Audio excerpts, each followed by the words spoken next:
ರಸವೆಂಬ ತೈಲವನೆರೆದು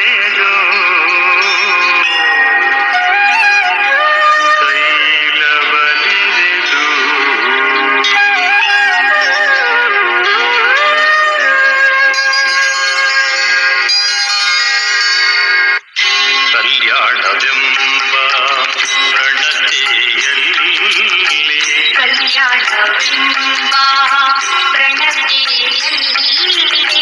ಭಕ್ತಿ ರಸವೆಂಬ ತೈಲವನೆರೆದು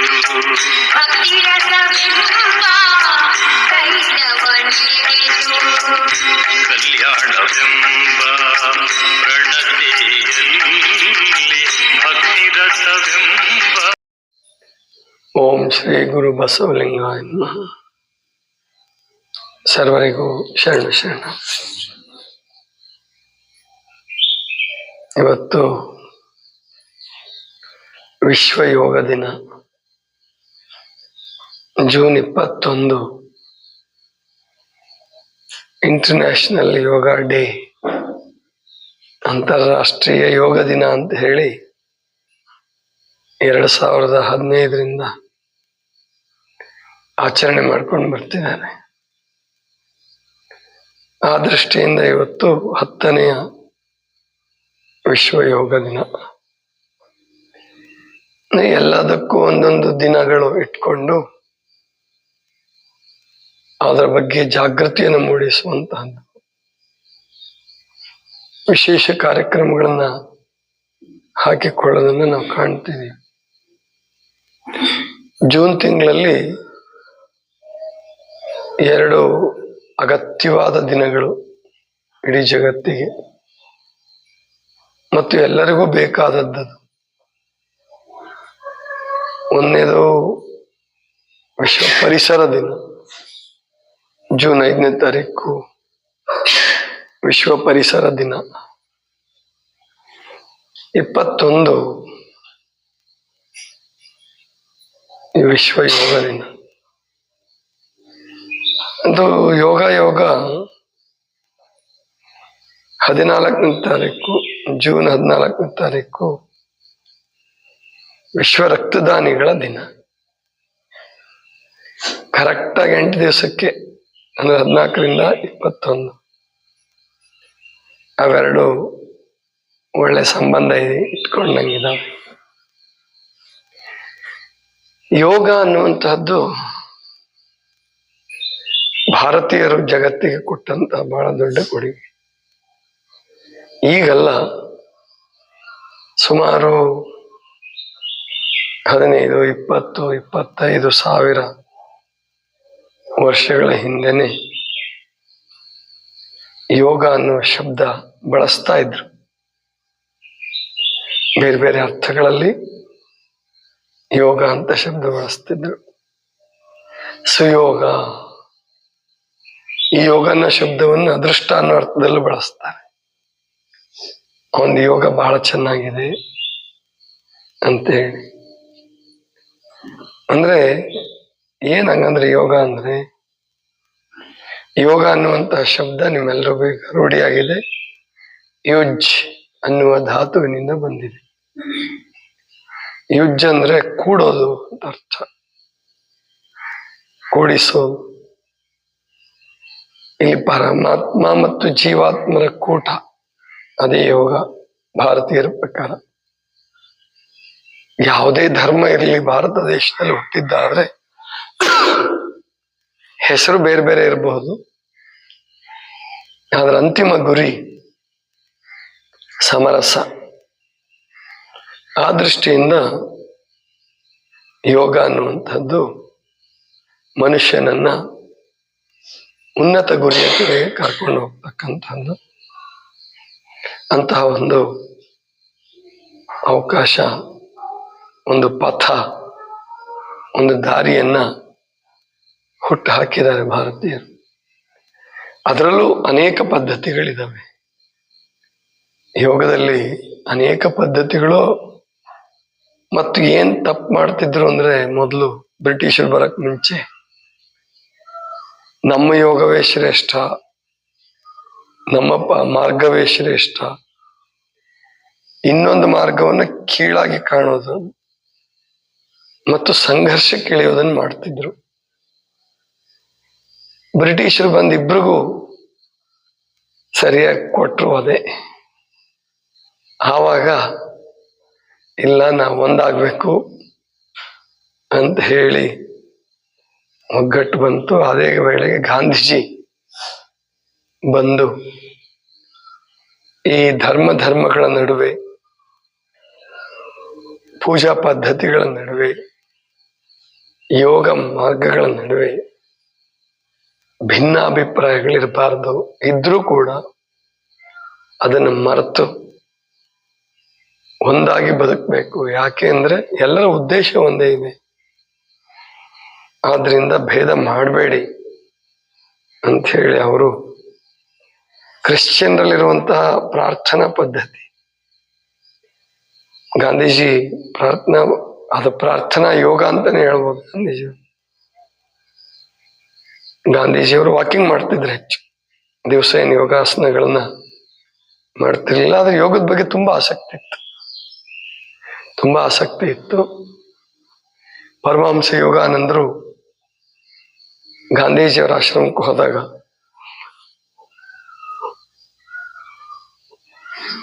ಅವರು ಕ್ರಿಯಾಯೋಗವನ್ನು ಹೇಳಿಸ್ಕೊಳ್ತಾರೆ ಅವ್ರ ಹತ್ರ. ಅವ್ರಿಗೂ ತುಂಬಾ ವಯಸ್ಸಿನ ಅಂತರ, ಗಾಂಧೀಜಿಯವ್ರಿಗೂ ಪರಮಹಂಸ ಯೋಗಾನಂದ. ಆದರೂ ಕೂಡ ಅದ್ಯಾವ ಭೇದವನ್ನು ಹಿಡಿಲಾರದೆ ತುಂಬಾ ಗೌರವಯುತವಾಗಿ ಅವರನ್ನ ಕಂಡು ಅವರಿಂದ ಕ್ರಿಯಾಯೋಗದ ದೀಕ್ಷೆಯನ್ನು ಕೂಡ ಪಡೀತಾರೆ. ಗಾಂಧೀಜಿಯಿಂದ ಬರುತ್ತೆ. ಅಂದ್ರೆ ಯೋಗ ಮಾರ್ಗಗಳಲ್ಲಿ ಎಂದು ಬಡದಾಟಗಳಿರಬಾರ್ದು ಅಥವಾ ತಿರಸ್ಕಾರಗಳಿರಬಾರ್ದು. ಇನ್ನೂ ನಾವು ಹೊಸ ಅದನ್ನು ಕಲಿಯೋದಕ್ಕೆ ಪ್ರಯತ್ನ ಮಾಡಬೇಕು. ಧರ್ಮಗಳಲ್ಲಿರ್ತಕ್ಕಂಥ ತತ್ವಜ್ಞಾನಗಳನ್ನ, ಒಂದು ಧರ್ಮದಲ್ಲಿರುವಂತಹ ವಿಶೇಷ ತತ್ವಜ್ಞಾನವನ್ನ ಕಲಿಯಕ್ಕೆ ಪ್ರಯತ್ನ ಮಾಡಬೇಕು. ಅದರಿಂದ ನಮ್ಮ ಧರ್ಮವನ್ನು ಬಿಡಬೇಕು ಅಂತಲ್ಲ,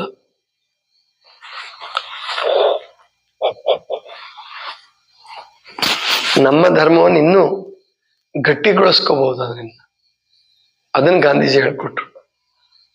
ಬೇರೆ ಧರ್ಮ ಗ್ರಂಥಗಳನ್ನು ಓದೋದ್ರಿಂದ ನಮ್ಮ ಧರ್ಮ ಗ್ರಂಥ ಇನ್ನೂ ಚೆನ್ನಾಗಿ ಅರ್ಥ ಆಗುತ್ತೆ ಅಂತ ಹೇಳಿದೆ. ಒಂದು ಹೊಸತನವನ್ನ, ಹೊಸ ಹೊಂದಾಣಿಕೆಯ ಮಾರ್ಗವನ್ನು ತಿಳಿಸ್ಕೊಟ್ರು. ಅದು ಮುಂದೆ 1945ರಿಂದ ಇಡೀ ವಿಶ್ವ ಒಂದು ಸಂಸ್ಥೆಯನ್ನು ಕಟ್ಕೊಂಡು ಎಲ್ಲರೂ ಒಟ್ಟಾಗಿ ಬದುಕಬೇಕು, ಯುದ್ಧಗಳು ಸಾಧ್ಯವಾದಷ್ಟು ಮಾಡಬಾರ್ದು. ಅದು 2ನೇ ಮಹಾಯುದ್ಧದಿಂದ ವಿಶ್ವ ನಲಗಿ ಹೋಗಿತ್ತು. ಆದ್ರಿಂದ ಇದನ್ನ ಸರಿಯಾಗಿ ತಿಳ್ಕೊಂಡು ಇನ್ನು ಮೇಲೆ ಶಾಂತಿಯಿಂದ ಬದುಕಲೇಬೇಕು ಅನ್ನುವಂತಹ ಲೆಕ್ಕಕ್ಕೆ ಬಂದ್ರು. ಅವತ್ತಿಂದ ಇವತ್ತಿನವರೆಗೂ ಸುದೀರ್ಘವಾಗಿ, ಅಂದ್ರೆ ಇಷ್ಟು ವರ್ಷಗಳ ಕಾಲ, ಒಂದು 55 ಪ್ಲಸ್ ಒಂದು 24, 79 ವರ್ಷ ಆಯ್ತು. ಇದ್ದಿದ್ರಲ್ಲಿ ಯುದ್ಧಗಳನ್ನು ತಡೆಯಕ್ಕೆ ಆಗ್ತಾ ಇಲ್ಲ, ಆದ್ರೆ ಸ್ವಲ್ಪ ತೀವ್ರತೆ ಕಡಿಮೆ ಮಾಡ್ತಾ ಇದೆ. ಪರವಾಗಿಲ್ಲ. ಇನ್ನೊಂದು ದೃಷ್ಟಿಯಿಂದ ಯೋಗದ ಮೂಲಕ, ಸೇವೆಯ ಮೂಲಕ, ಶಾಂತಿ ಹರಡೋದ್ರ ಮೂಲಕ ಇವತ್ತು ವಿಶ್ವಸಂಸ್ಥೆ ಒಳ್ಳೆ ಕೆಲಸ ಮಾಡ್ತಾ ಇದೆ. ಇನ್ನು ಯೋಗದ ದೃಷ್ಟಿಯಿಂದ ಒಂದು ಒಳ್ಳೆ ಕೆಲಸ ಏನಾಯ್ತು ಅಂದ್ರೆ, ಯಾವುದೇ ಒಂದು ನಿರ್ಣಯವನ್ನು ತೆಗೆದುಕೊಳ್ಳುವಾಗ ವಿಶ್ವಸಂಸ್ಥೆಯಲ್ಲಿ ವೋಟಿಂಗ್ ಆಗ್ತದೆ, ಪ್ರಜಾಪ್ರಭುತ್ವದ ಮಾದರಿ ಆಗುತ್ತೆ. ಹಾಗೆ ಜನರಲ್ ಅಸೆಂಬ್ಲಿ ಅಂತ ಇದೆ, ಸಾಮಾನ್ಯ ಸಭೆ. ಅದರಲ್ಲಿ ಯೋಗದ ವಿಚಾರವಾಗಿ ವೋಟ್ ಹಾಕಿದಾಗ ತುಂಬಾ ಜನ ಇದಕ್ಕೆ ಪ್ರೋತ್ಸಾಹ ಕೊಟ್ಟರು. 175ಕ್ಕಿಂತ ಹೆಚ್ಚು, ಸುಮಾರು 177, 178 ದೇಶಗಳು ಇದಕ್ಕೆ ಒಪ್ಪಿಗೆ ಕೊಟ್ಟು ವಿಶ್ವಸಂಸ್ಥೆ ಇತಿಹಾಸದಲ್ಲಿ ಇಷ್ಟು ಮತವನ್ನು ಪಡ್ಕೊಂಡಂತ ಒಂದು ನಿರ್ಣಯ ಇದೆ, ಯೋಗದ್ದೇ ಜಾಸ್ತಿ ಅಂತ ಹೇಳಿ ದಾಖಲೆ ಇದೆ ಅಂತ ಹೇಳ್ತಾರೆ. ಅದೊಂದು ಬಹಳ ಸಂತೋಷದ ಸಂಗತಿ. ಯಾಕೆ ಅಂದ್ರೆ ನಮ್ಮ ದೇಶದಿಂದನೇ ಬೇರೆ ಆದಂತಹ, ನಮ್ಮ ದೇಶದ ಭೂಭಾಗವನ್ನೇ ಹಂಚಿಕೊಂಡು ನಮ್ಮ ದೇಶ ಸ್ವತಂತ್ರ ದೇಶ ಅನ್ನುವಂತಹ ಪಾಕಿಸ್ತಾನ ಇಂತಹ ಅನೇಕ ನಿರ್ಣಯಗಳನ್ನ ಉದ್ದೇಶಪೂರ್ವಕವಾಗಿ ವಿರೋಧಿಸೋದು. ಆದರೆ ಯೋಗದ ವಿಷಯದಲ್ಲಿ ಹಾಗಾಗ್ಲಿಲ್ಲ.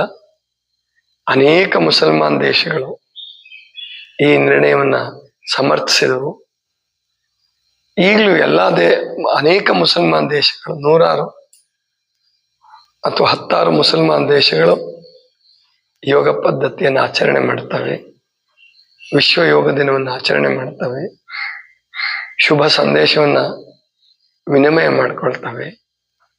ಆ ದೃಷ್ಟಿಯಿಂದ ಯೋಗ ಮಾರ್ಗ ನಮಗೆ ಕಲಿಸೋದೇನಪ್ಪ ಅಂದ್ರೆ, ನನ್ನ ಯೋಗವೇ ಶ್ರೇಷ್ಠ ಅಲ್ಲ, ನಿನ್ನ ಯೋಗವೂ ಶ್ರೇಷ್ಠವೇ. ನೀನು ಆಚರಿಸುವ ಪದ್ಧತಿಯಲ್ಲಿ ಏನಾದರೂ ವಿಶೇಷ ಇದ್ರೆ, ಒಳ್ಳೇದಿದ್ರೆ ಅದನ್ನು ನಾನು ತೆಗೆದುಕೊಳ್ತೀನಿ. ಇದೇ ಯೋಗದ ವೈಶಿಷ್ಟ್ಯ. ಒಳ್ಳೇದು ಎಲ್ಲಿಂದನೇ ಸಿಗಲಿ, ನಾವು ಅದನ್ನು ಸ್ವೀಕರಿಸೋಣ. ಋಗ್ವೇದದ 1ನೇ ಶ್ಲೋಕ ಹೇಳೋದು ಕೂಡ ಅದನ್ನೇ. ಆನು ಭದ್ರ ಕೃತವೋ ವಿಶ್ವತಃ. ಅಂದ್ರೆ ಒಳ್ಳೇದು, ಮಂಗಳಕರವಾದದ್ದು ಎಲ್ಲಿಂದನೇ ಬರಲಿ, ನಾನು ಅದನ್ನು ಸ್ವೀಕರಿಸುತ್ತೇನೆ. ಇದನ್ನ ಪ್ರತಿಯೊಬ್ಬ ಯೋಗ ಮಾರ್ಗದವರು ಅನುಸರಣೆ ಮಾಡಬೇಕು. ನಾನು ಚಿಕ್ಕವನಿದ್ದಾಗ ಗಮನಿಸಿದ್ದೀನಿ. ಅಂದ್ರೆ ಸಾಧನೆ ಬಂದಾಗ ಯಾವುದೋ ಒಂದು ಪ್ರಾಣಾಯಾಮ ಪದ್ಧತಿ ಮಾಡ್ತಿದ್ರೆ ಇನ್ನೊಬ್ಬ ಹೇಳೋದು ಇದು ಸರಿ ಇಲ್ಲ, ಇದು ಸರಿ ಇಲ್ಲ, ಹೀಗೂ ಮಾಡ್ಬೋದು ಅಂತ ಅನ್ನೋದನ್ನ ಕಲಿಬೇಕಿನ್ನು. ಸದ್ಯ ಮಾಡ್ತಾರಲ್ಲ ಯೋಗನೋ ಪ್ರಾಣಾಯಾಮನೋ ಧ್ಯಾನನೋ ಏನೋ ಒಂದು ಮಾಡ್ತಾರಲ್ಲ, ಅದಕ್ಕೆ ಸಂತೋಷ ಪಡ್ಬೇಕೆ ಹೊರತು ನೀನ್ ಮಾಡೋದು ಸರಿ ಇಲ್ಲ, ನೀನ್ ಮಾಡೋದು ಸರಿ ಇಲ್ಲ ಅಂತ ಹಿಂಗೆ ಅನ್ಕೊಂತ ಹೋದ್ರೆ ಯಾವುದು ಸರಿಯಾಗದ್ರೆ. ಅದಕ್ಕೆ ನಾನು ಅನ್ಕೊಂಡಿದ್ದೆ ಸರಿಯಾಗಿ ಕಲಿತೆ ಯೋಗ ಮಾಡ್ಬೇಕು ಅಂತ ಹೇಳಿ. ಆಮೇಲೆ ಗೊತ್ತಾಯ್ತು ಸರಿಯಾಗಿ ಕಲಿಯಕ್ಕಾಗಲ್ಲ, ಯೋಗ ಮಾಡೋಕ್ಕಾಗಲ್ಲ. ಆದ್ರಿಂದ ಇದ್ದಿದ್ದನ್ನು ಸ್ಟಾರ್ಟ್ ಮಾಡ್ಬಿಡ್ರಿ. ಯೋಗ ಬಿಡಬಾರ್ದು. ವಾಕಿಂಗ್ ರೂಪದಲ್ಲೇ ಇರಲಿ, ವ್ಯಾಯಾಮದ ರೂಪದಲ್ಲೇ ಇರಲಿ, ಪ್ರಾಣಾಯಾಮದ ರೂಪದಲ್ಲೇ ಇರಲಿ, ಬೇಗ ಹೇಳೋದಿರ್ಲಿ, ಯಾವುದೇ ಮಾಡಿದ್ರು ಅದು ಯೋಗನೇ. ಆದ್ರಿಂದ ಎಲ್ಲರೂ ಯೋಗ ಮಾಡಿ. ಇವತ್ತು ಇಲ್ಲೂ ನಮ್ಮಲ್ಲೂ ಕೂಡ ಯೋಗ ದಿನವನ್ನ ಆಚರಣೆ ಮಾಡೋಣ. ನಮ್ಮಲ್ಲಿ ದಿನ ಯೋಗ ದಿನವೇ. ದಿನ ಇಷ್ಟೊತ್ತಿಗೆ ನಮ್ಮಲ್ಲಿ ಪ್ರಾರ್ಥನೆ, ಚಿಂತನ, ಆಮೇಲೆ ಯೋಗಾಭ್ಯಾಸ, ಉಪವಾಸ ಕ್ರಮ, ಅದ್ರ ಮೂಲಕನೇ ಆರೋಗ್ಯವನ್ನು ಕಾಪಾಡುವಂಥದ್ದು ಇರೋದ್ರಿಂದ ನಮಗೆ ದಿವಸ ಯೋಗವೇ, ದಿವಸ ಶಿವರಾತ್ರಿನೇ, ದಿವಸ ಶರಣರ ಮಾರ್ಗದಲ್ಲಿ ಇರ್ತಕ್ಕಂಥದ್ದು. ನಮ್ಮ ಮಡಿವಾಳಯ್ಯನವರು ತಯಾರಾಗಿ ಬಂದಿದಾರ, ಬರ್ತಾರೆ. ಆಮೇಲೆ ಬೆಲ್ ಮಾಡ್ತಾರೆ. ಜಾಸ್ತಿ ಜನ ಆದ್ರೆ ಹೊರಗಡೆ ಮಾಡಿ ಅಥವಾ ಪಕ್ಕದಲ್ಲಿ ಮಾಡಿ. ಇಲ್ಲಿ ಯಾರಾದ್ರೂ ಬಂದಿದಾರ? ಕಲ್ಮೇಶ್ ಬಂದಿದಾರ? ಬಂದಿಲ್ಲ. ಬರ್ತಾ ಇದಾರ? ಹಂಗಾದ್ರೆ ಹೊರಗಡೆ ಶೆಡ್ಡಲ್ಲಿ ಅನುಕೂಲ ಆಗುತ್ತಾ ನೋಡಿ, ಅಲ್ಲೇ ವ್ಯವಸ್ಥೆ ಮಾಡಿಕೊಂಡ್ರೆ ಚೆನ್ನಾಗಿರುತ್ತೆ. ಯೋಗ ದಿನವನ್ನ ನಾವು ಅಲ್ಲೇ ಆಚರಿಸೋದು. ಅಂದ್ರೆ ಎಲ್ರಿಗೂ ಒಂದು 50 ಜನ ಆರಾಮಾಗಿ ಯೋಗ ಮಾಡ್ಬೋದಲ್ಲಿ.